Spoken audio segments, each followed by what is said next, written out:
spend a lot of time talking to priests and potential seminarians, sometimes seminarians, and they have to work for chastity. They have to work for it. It's a struggle. And sometimes they are tempted to believe, if I was just married, I wouldn't have any problem with chastity. Is that true, husbands? No. We all have to work for chastity. Every single one of us. And in this time, there are some temptations against purity. I'm speaking to married men, but I'm speaking to everybody. I'll just make some flat statements. Internet pornography is wrong. God doesn't want us watching those things. Those images are bad for us, and they will not take us to any good place. People are casual about judging homosexuals, and yet they themselves are involved in impure actions. Isn't it true? Yes, it's true. So, I think we all, as lay apostles, want to bring the chastity thing up a little bit. We should be patient with our failures in this regard. We should expect that there will be failures and not get, too discouraged about them. But we should identify chastity as a desirable thing, ask Jesus to help us with it. And in those areas where we're vulnerable there, Jesus sends grace. You say maybe these things can become bad habits. It can give the enemy something to, really get a grip on you with, and this isn't what Jesus wants. So everybody needs to think about chastity. Now, maybe that means that you stop viewing internet pornography. Maybe it means you stop buying magazines. Maybe it means you stop watching movies where people are having sex. Nobody wants to watch television with me. When I come into the room and sit down, my kids give a collective, oh.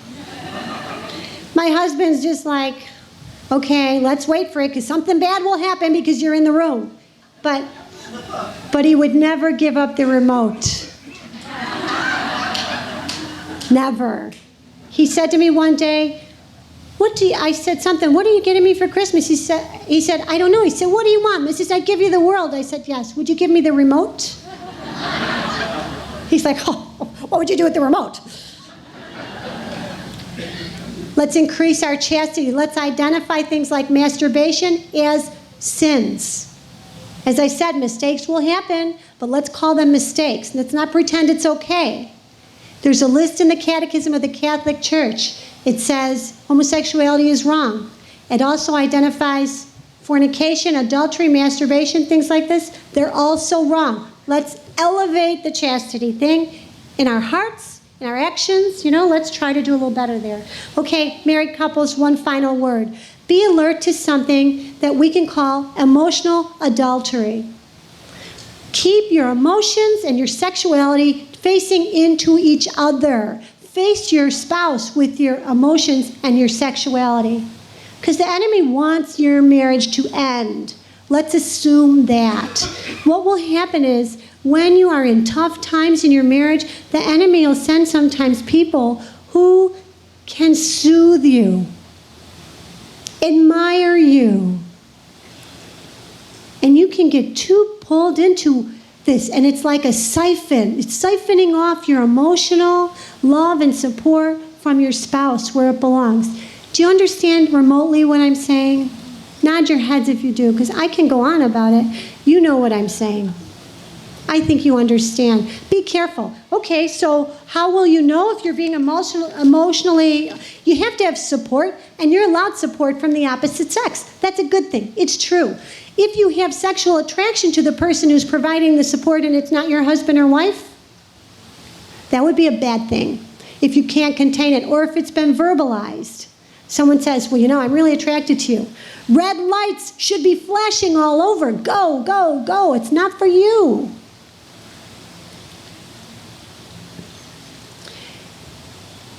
In times when you have a low marriage self-esteem and you don't feel good about the marriage, understand that Jesus is perfect and it's his marriage. He will bring the thing back. Like a plant that needs water, Jesus will rescue your marriage and it'll be good again. I have hope. Have lots of hope. The other thing is, another trap, don't compare your marriage to anyone else's. Your marriage isn't like anyone else's. You got two unique people who are unrepeatable. You put them together in a vocation, in a house, in a marriage.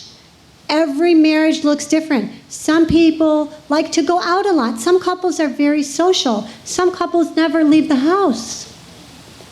Some couples socialize maybe independently. Every marriage is different.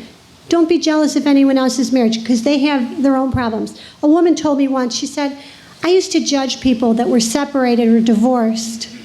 She said, I used to judge them. I used to think, oh, they didn't try very hard or they're not that holy. And she said, and then I became separated and then divorced. And she said, I was doing the best I could. So she said it was a good lesson to not judge. Okay, let's see. We have to consider the people around us as prophets. There are times in your life, if you're confused, that you should go to your spouse or the people, your family, and say, what do you think is happening with me? Help me to discern, because I'm not sure. And if they're people of goodwill, that will be a good thing.